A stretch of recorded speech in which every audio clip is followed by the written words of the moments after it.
Hi, I'm Karen Elliott, and you're listening to the District B-Sides podcast, where you'll hear in-depth conversations with council, staff, and community members to take you behind the decisions that are being made on topics that matter to Squamish. Now let's tune in and join the conversation. Hello, everyone. We're recording from the traditional territory of the Squamish First Nations, and today we're going to be talking about climate change and waste. My name is Ian Picketts. I'm the Manager of Sustainability and Climate Change at the District of Squamish, and I'm joined today by Shannon White and Jeff Wint. Hi, I'm Jeff. I work with the community here in Squamish, working to eliminate waste. So that's with residents. You might see me sticking my head in your recycling bin, or with businesses and construction companies as well to help keep the wood waste out of the landfill. Hi, and my name is Shannon White, and I work largely with the overseeing and managing the landfill and curbside collection. And I also participate and help out in many other parts of the waste management in our community. Great. Thanks, Jeff and Shannon. So I didn't say this before, but my role mostly relates to waste as it contributes to climate change. So maybe I'll turn it back over to you, Jeff and Shannon. And it's a question we get a lot. How does our waste relate to the climate and climate change? So there's a couple ways how our waste relates to climate change. The first one that we probably hear the most about is with our organic waste. So when our organic waste goes into the landfill, it goes into an anaerobic or an environment with no air. And when it decomposes in that environment, then it creates methane. Methane is a greenhouse gas, which is about 26 times more powerful than carbon. So when we keep that organic waste out of the landfill, we can help to reduce that the methane emissions coming out of the landfill. The other way that waste is related to climate change is to do with the embodied carbon of everything that we own and everything that we dispose of. So for every product or material that we have, there was carbon that went into the manufacturing of it, the transportation of it, and then the disposal of it. So if we can work our way onto that waste hierarchy where we reduce and reuse before we recycle, then we're reducing our carbon footprint by needing to have less products and less materials. Great, thanks, Jeff. Is there anything we can do with related to the waste that is already in our landfill? So the waste in our landfills. So we do, despite the community's best and efforts to reduce the amount of organic material, so wood waste or food waste and others in the landfill, we have actually invested in and installed a landfill gas collection system, and which is essentially a series of pipes and network of different a collection system, which basically pulls that methane that is created by those different materials as they decompose, and it burns it in short and simple explanation. And what's great is that then is reducing the amount of methane that enters the air. So just so I understand, the methane gets combusted. So how is that actually better? Because wouldn't that just turn into CO2? Yes, Ian, you're right. It is burning the methane, which for the first few years of the flare will create CO2. What our long-term plan is to monitor that landfill gas and the quality of gas coming out for 3 years. After that point, depending on what our engineers say, that there should be could be a beneficial use for it. So at some landfills, they're able to take the landfill gas and convert it into energy to heat either nearby neighborhoods or use that energy at the landfill. Other landfills have been able to convert that into fuel for collection vehicles. And then other landfills are able to actually put that back into the natural gas line to create renewable natural gas. Like I said, we do have to monitor the gas for 3 years so that we can see what that best beneficial use is going to be. Wow, that's a really cool opportunity. So we're essentially zero carbon natural gas. That's the hope. While we are able to burn that methane coming out, it is still really important that we are diverting our organics. Like I said at the beginning, the organics is largely what causes that methane, but it also takes up a lot of space in the landfill. So if we can divert that organics and get it up to our compost facility in Pemberton, then we don't need to take up that extra landfill space with the organics. And what happens to the organic waste that ends up at Sea to Sky Organics? Yeah, that's a great question, Ian. So with the organics in Squamish and in the Sea to Sky region, we have a really great example of what we would call a circular economy. So when you are making dinner and you have some compost and some kitchen scraps at the end of the meal, you're putting that into your curbside organics bin. That's going to get picked up every other week by our local contractor and taken up to Sea to Sky Soils in Pemberton. So next time you're driving up to Pemberton, right before you get to Suicide Hill, you'll see and possibly smell the facility just on the left-hand side there. Sometimes it's kind of steaming, and you can really smell that rich compost smell. It's pretty good if you ask me. From there, they're making a really nice organic compost. That compost gets sold to farms up and down the Sea to Sky region, so in Pemberton and in Squamish. Those farmers are then growing us food. So you'll see those same farmers at the farmers markets on the weekend. When you buy that food, you're really closing that loop and keeping that cycle nice and tight so that we're not wasting our food waste, and it's actually coming back to help the farmers that help feed us. Interesting. So you've already noted that organics is one of the main things that ends up in our landfill that shouldn't be there. What are other things that when you do audits and really scrutinize the materials in our landfill, what are the other main things that shouldn't be there that we typically find? Everyone always is wondering, or thinks that what they're throwing out is like the right thing. But actually what we do at the district is we often dig into what folks are throwing out. So we, at the landfill, will set aside a space and a time, and we'll hire a company to really dive into what folks are throwing into their garbages, businesses, like multifamily homes, like an apartment building, and we'll take the time to really investigate versus just kind of seeing when bags are ripped open in the landfill. And unfortunately, what we actually find is over 50% is usually recyclable material or material that could be diverted.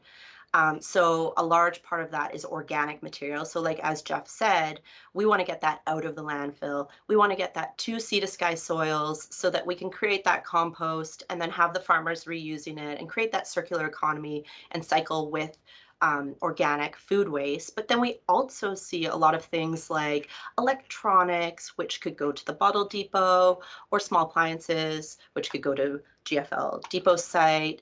And then other things that could go to other places such as like plastics, flexible packaging, and metal. So there's all sorts of items that could be diverted from our garbage, but we do see it in the garbage. And really that's what we'd love to do, is get that out of our garbage and really just have in our garbage can what belongs there. So household hygiene materials, and essentially just keep it to garbage, if that makes sense. Should we tell people about the about doing an audit on their own? Yeah, so just like we do the audits at the landfill every other year, like Shannon mentioned, residents and businesses can also do their own audits at home. So we do have Waste Reduction Week coming up, starting on October 18th. And that week is a great chance to really take a look at your waste and see what you're putting in there. We have some tools available for residents and businesses on the district web pages, so squamish.ca/waste diversion. From there, you can find our waste audit tool, as well as the last waste audit that we did as a district. But there's a lot of really interesting things you can find out when you do a waste audit, particularly if you're a business. So you can find out, first of all, what you could be diverting, whether you need to set up different recycling streams, whether you need to increase your organics pickup. But it can also tell you a lot about your processes, what's going on in your businesses. Is there things that you're unnecessarily wasting? Are your suppliers sending you things that you don't need to be throwing out? Are there processes where you're wasting food unnecessarily if you're in a kitchen? There's a lot of little things where you can see really once you dig into your garbage, and especially for those small businesses, it's really important to remember that everything that you're putting into your garbage, it's costing you on the front end through procurement when you buy it and bring it into your business, and then it's costing you again on the back end when you have to pay someone to put it in a bin and then pay someone else to pick up that bin. So there's a lot of cost savings that can be found through waste reduction, and not just the cost savings available through waste diversion as well.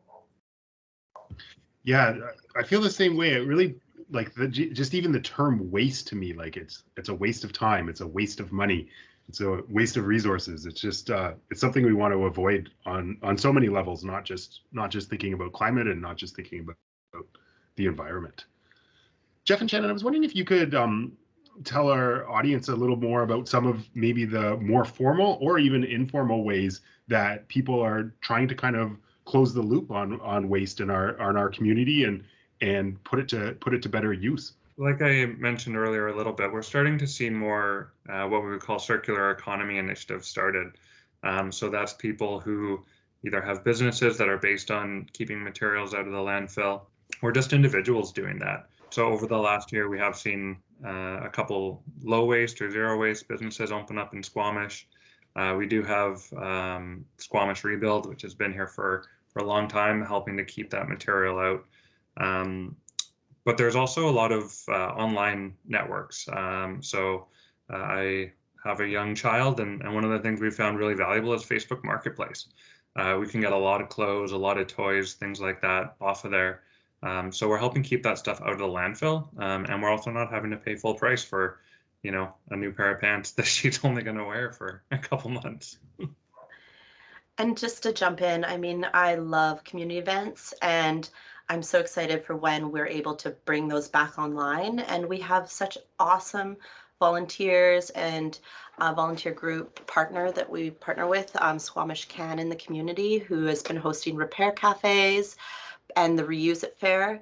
And the Reuse It Fair has been happening for over 10 years in Squamish, and it's unfortunately had to been postponed due to COVID, but we used to get calls, like people were preparing in advance for when is the Reuse It Fair going to happen. So they were starting to put things aside months before it actually took place. It's a huge event, takes a lot of hours of volunteers, but it's a fantastic way to, as Jeff mentioned, grab things for kids, friends, neighbors, whoever needs something. There's all sorts of stuff. So we're excited for when we're able to start kind of coordinating and organizing those events to encourage the reuse part of our community. Interesting. So another big kind of attribute of our community is that we're growing really quickly. There's a ton of development. There's a lot of growth. It's a very desirable place to live, and lots of people are moving here. I was wondering if you could talk, both of you, chime in a little bit about the construction, demolition, and renovation industry in Squamish and how it contributes to and can be a solution with regards to waste. So I'll just jump in first, and is that so on the landfill side of things, we actually, as I mentioned, are seeing a lot of building materials come to the landfill as garbage, and not only does that wood, when it decomposes, create methane, but it also just takes up a lot of space. And we do have a limited lifespan on our current landfill. So anything we can do to keep bulky items like large pieces of wood or kind of construction debris out of the landfill is beneficial for all the residents in the community.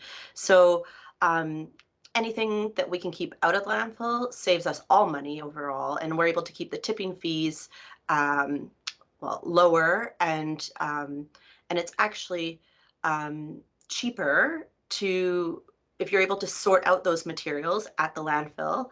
Like metal is free, glass is free, wood is cheaper than garbage. So it takes a little bit of upfront efforts, but it's actually going to save you money when you come to the site to dispose of. And maybe I'll let Jeff take you on about kind of what's been happening in the community around this, because it's so exciting.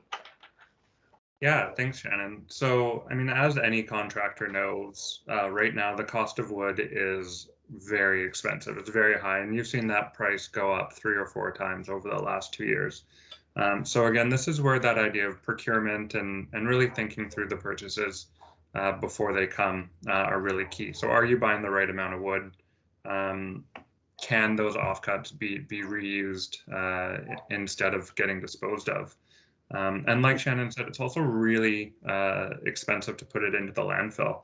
So if you have 20 tons of construction and demolition material, you mix that all together, put it in the landfill, it's going to cost you $450 a ton.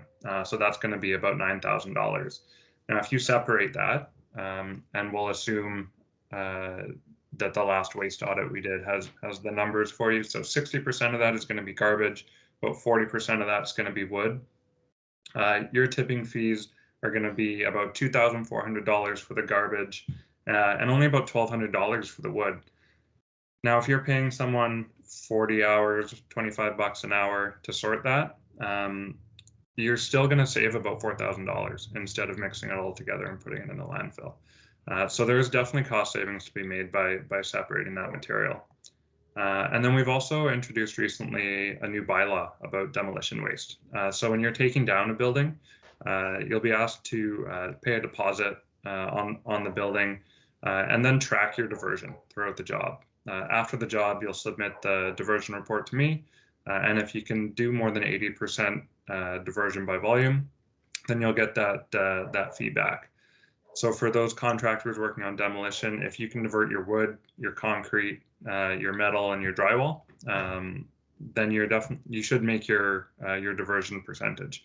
And once you've diverted that wood, there is the opportunity to resell that. If buildings are being deconstructed instead of being demolished, there's definitely a financial incentive to be reusing that wood and reselling that. And if you don't want to take the time to resell it, Squamish Rebuild will take it as well. A friend of mine is a carpenter, and he was telling me about how there's the pine that has already been in a house for 30 or 40 years is like the best wood imaginable. It's so much better than anything new because it's basically cured for that much longer. So it's kind of cool to think that an older product is actually a better quality in a lot of instances. Yeah, a lot of our older homes, from the 1950s and 40s and earlier, they're built with almost exclusively that old growth lumber, which has a lot more kind of structural integrity than some of the wood that's used in newer homes. So particularly for people who are in those older homes, if it has to be taken down, there's a lot of value in that wood. So again, like we were talking about with the small businesses, instead of paying someone to put that in the landfill, it makes a lot more sense to pay someone to deconstruct it, take it apart, and then there's potential to recoup some of that money through selling that wood. And it's beautiful wood that we want to keep around. And I'd just like to add, I mean, we're not trying to make it sound like you have to do all this work. There are businesses within the community who are interested in helping you sort that material. So please reach out and don't assume that we're saying you need to do it, but there's other folks that are willing to help you make that happen. The other thing I find really exciting about this is the economic development opportunity, like decent paying jobs in town, more people working within our community. Yeah. It's really exciting. All right, I think the other kind of big part of the pie chart that is the waste we see in the landfill, it comes from industrial, commercial, and institutional properties, which are commonly known as ICI. So maybe I'll put you both on the spot one last time, and maybe you can talk about that a little more. Yeah. So the ICI sector, as Ian was talking about, it actually represents just over half of the waste going into our landfill. So 53% of the waste in Squamish is coming from businesses, it's coming from institutions, and it's coming from industrial processes. So that's more than all the residents put together. So when we look at that per capita waste disposal, and we have a target of getting down to 300 kilograms per person, which we're still above, we really need our business community to step up and work on reducing waste. Since 2017, it has been a requirement for all businesses in Squamish to be separating their waste and their organics from the landfill. So at this point, we want to make sure that all businesses are doing that separation properly. But then also, like I mentioned earlier, there's a lot of opportunity to actually be reducing that waste. So even once you've got all your organics coming out of your garbage and getting composted properly, there's a great opportunity for businesses to be looking at what they're actually putting in their garbage bin, and whether that's something they can work with suppliers to reduce, whether that's something that they need to be leaning out of their processes, or if it's other purchasing things that are causing stuff to go into their garbage. There's always opportunity to be reducing that. Jeff, you were telling me, you mentioned before about doing a waste audit, and that sounds like a really valuable exercise for any household to undertake. The other day, you were telling me about really aggressive waste reducers and how little garbage some people within our community have been able to produce over long periods of time. Do you mind, just for the sake of our audience, telling us about it? Because I thought it was pretty fascinating. So last year during Waste Reduction Week, we did a challenge for people to reduce their waste and to weigh it. We found that some residents were able to get, a 90-95% diversion, only producing, a kilogram or so of waste, or even less for some, over a week. So they were able to do that by really taking advantage of the different recycling systems that we have set out here in Squamish. So we do have that curbside compost for all single-family homes. We also have the Recycle BC program in your curbside recycling tote. So that's for all your packaging and your paper products going in there. There's also a great depot system. So all of your styrofoam, your soft plastics, your flexible packaging, that can all be taken either to London Drugs or to the Queensway Recycling Depot. Once you start diverting that flexible packaging, you'll actually be amazed at how little waste there is. The things that end up just really being tough to reduce is pet waste and some of the other personal hygiene products. Karen Elliott, our mayor, just required me to engage at this moment and remind everyone that she won the waste audit challenge among our councillors last year. I had to mention that, or else I was going to get fired. No, just kidding. But I must note, our councillors did a really impressive job of in the waste audit, and a number of them achieved quite high levels of diversion. Some with kids in different sizes of households, etc. I do think pet was a tricky one. Sorry, Shannon. Pets are definitely tricky. I've got a large dog, and it is not possible to get rid of that, aside from garbage. I just wanted to mention, just on what Jeff was mentioning, is that it's not just residential or individual residents who are able to do this and reduce your level of garbage that you're creating in your community and increase your diversion. We've seen huge success with organizations like Quest, set up a great system, huge amount of communication, great signage, worked really closely with their contracted collector, and they saw, I don't have the numbers in front of me, but they saw a huge amount of reduction in the garbage they were creating.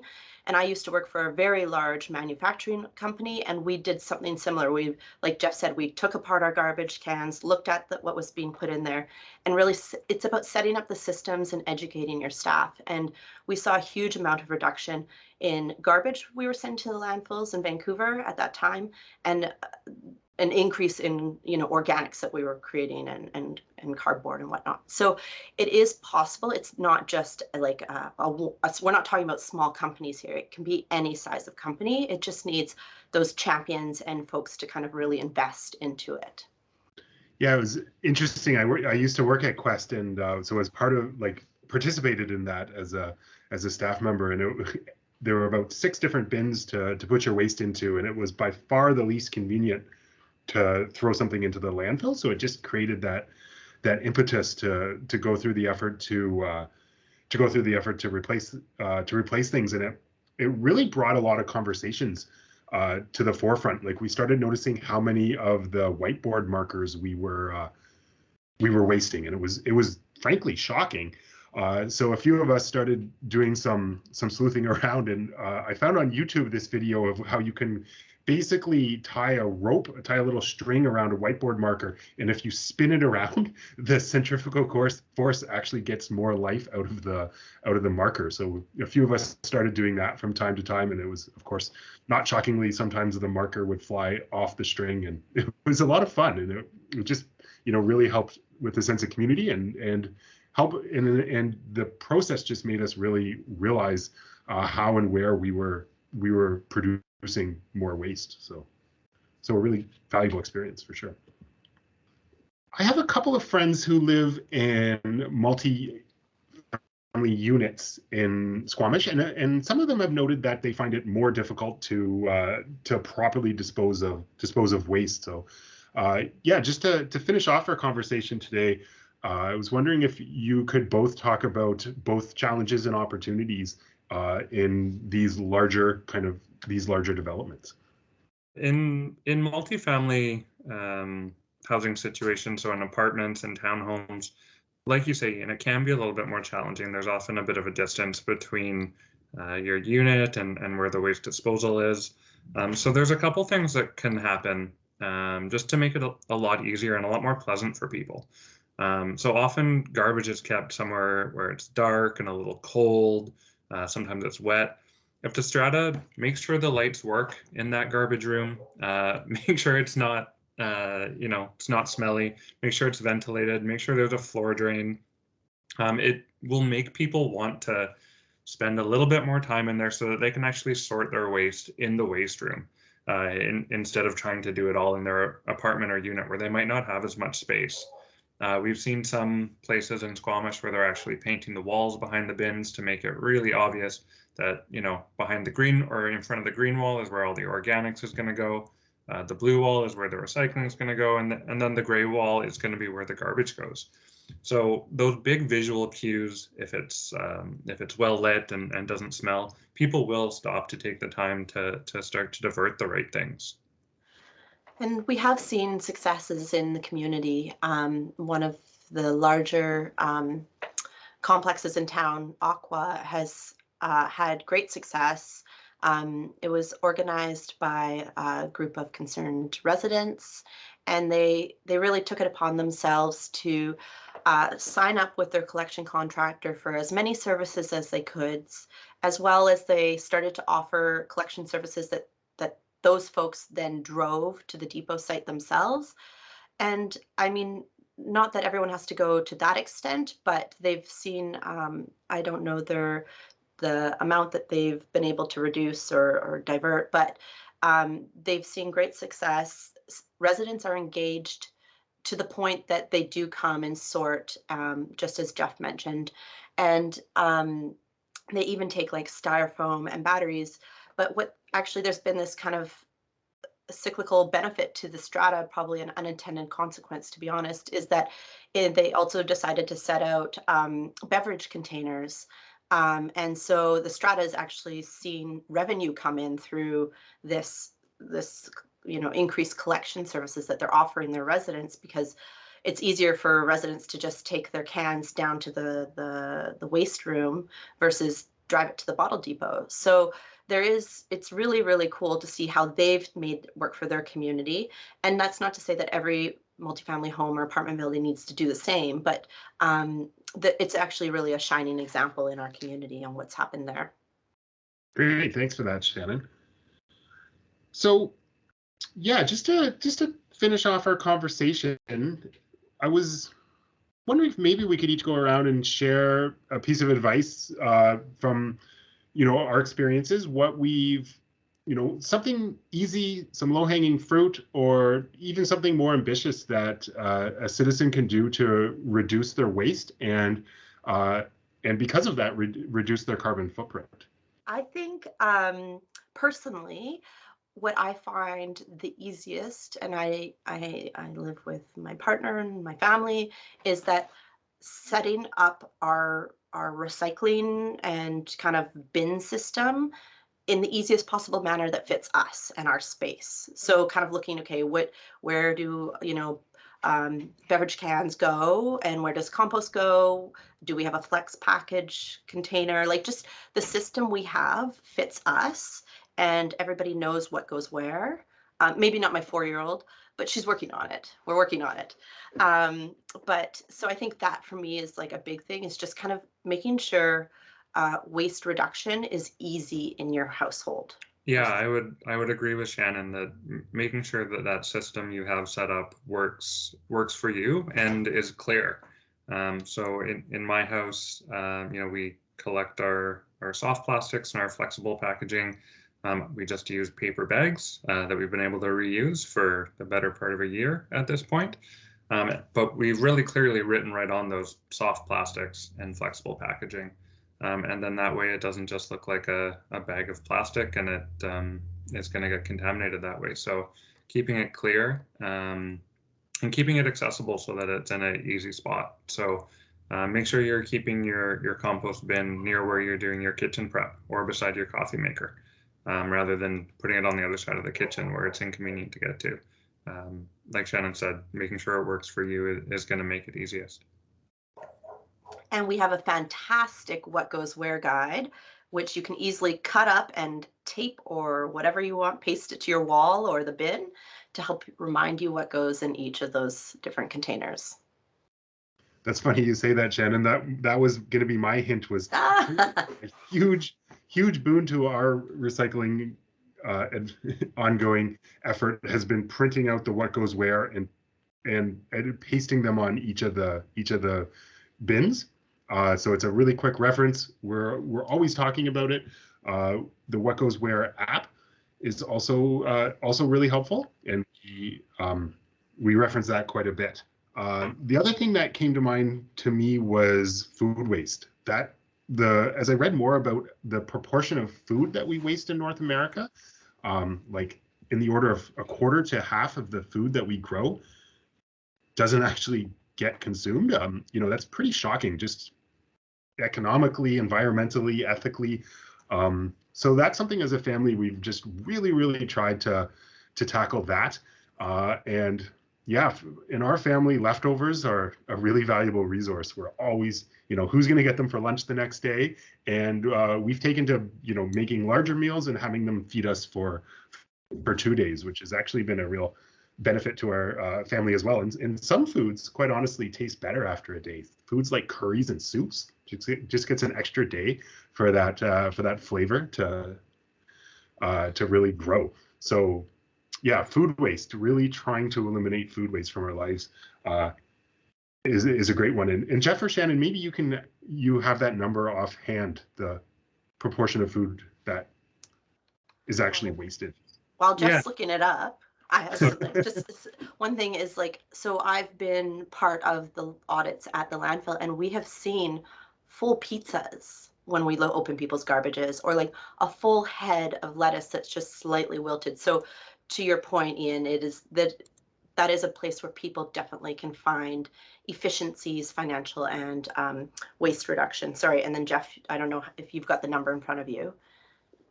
Yeah, so from our last waste audit, we found that in single-family homes in Squamish, about 10% of your waste was avoidable food waste, and in multifamily homes, it was just over 16.5% of the waste that was avoidable food waste.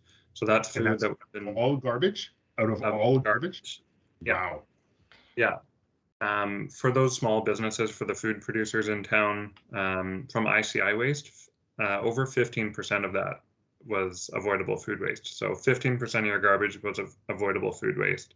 So for those small businesses, particularly the food and beverage businesses, that's food that you've prepared and has gone directly into the garbage. Wow. And so when Jeff says avoidable food waste, we're not talking like a half-eaten apple per se. It's food that could have been served that has been thrown into the garbage. That's what avoidable food waste is. Yeah. And for people that are interested, if you go to the Love Food Hate Waste website, they've got lots of great tips in particular, what I found useful there was some tips on how to organize your fridge. So what produce is going to stay freshest in the crispers, what's going to stay best on the counter, and what's going to stay best in the higher or lower parts of your fridge. I had no idea how my fridge actually worked, and it was completely eye-opening. And they also have some really great recipes for, like, if you've got a bunch of leftover random food in your fridge, what are some kind of good recipes to make? So for example, like a curry or a berry crisp or something like that, where you can kind of take kind of scraps of different food and put it together and create a delicious meal. So they've got recipes on Love Food, Hate Waste website. Awesome. And there's some really innovative stuff going on regarding kind of circular economy and food and equity in Squamish. Do you mind just talking about that a little bit more? Yeah, so the local organization under one roof, where the Squamish Food Bank is located, they do a lot of really great work about what's called food recovery. So that's food that they collect from some of the local grocers, as well as a couple local restaurants that otherwise would have been either put to landfill or put into the compost, that they're actually recovering. So they're saving that food. And depending on what kind of state it's in, like how fresh it is, it's either getting cooked that same day in their kitchen to give to community members, or it's going to the food bank for people to be able to collect and take home. So they're collecting a lot of food that way. And really, if we go back to that waste hierarchy, they're working way up at that reduced bit. So even though, so that food's not going to the compost facility, it's not going to the landfill, it's actually getting eaten, which is obviously a much better use for that than turning it into compost. So Under One Roof is doing a lot of really great work in that field. Great. Yeah, before we wrap things up, is there anything that either of you feel a burning desire to share or discuss further? I think we've covered a pretty good gambit of topics here. I'll take the time to talk a little bit about contamination in the curbside recycling. So this is something we haven't had a chance to talk about yet, but it's a key part of our waste reduction strategies in Squamish. So when our curbside recycling gets contaminated, that contamination and some of the associated recycling, depending on what the contamination is all going to end up in the landfill. So when there's a contaminated bin, it's taking away from other people's waste diversion efforts. So it's really important for all members of the community to just be putting printed paper and packaging products into their curbside totes. So if it's not packaging, it shouldn't be going in there, even if it is a recyclable material. So, scrap metal is definitely recyclable, but it needs to be taken to either the scrap metal yard or to the metal bin at the landfill. It can't go into your curbside bin because that's considered contamination. And that bin's really only set up to be taking packaging material. And if you have questions, as Ian mentioned, we have a great app. The Waste Wizard is in the curbside collection app, and Jeff and I are behind the scenes consistently updating it. And if you have questions, you can submit questions through it. So, you can ask if something's collected or suggest things that it might be missing. So please ask if you're confused. Yeah, and that app's available for Android or Apple. If you go into the app stores, just search for Squamish Curbside, and it should come up. Yeah. Great. Yeah, a term both of you have used that I've learned from you is Wishcycling. I find that so interesting, that idea that people think they're doing the right thing by being very optimistic in what can be recycled, but are in fact contaminating larger amounts. So it's a really important thing not to do, to actually take the time to figure out if it can be recycled or not. And if it can't be recycled, putting it in the recycling is actually a negative environmental decision. Great. Well, Shannon and Jeff, thank you so much for your time and for sharing all of your expertise and experience with us today. I feel like waste is, it's definitely something we've got to continue to work on very hard in Squamish. We've got a long way to go, but really exciting to hear about all that's happening with regards to construction waste, with regards to food waste, community programs, and what individual citizens are doing. So yeah, we've got a lot to do to get us down to that 80% diversion rates and 300 kilograms per person. But I, for one, am confident that we can get there, and basically feel that we need to get there. Great. Thanks for having us.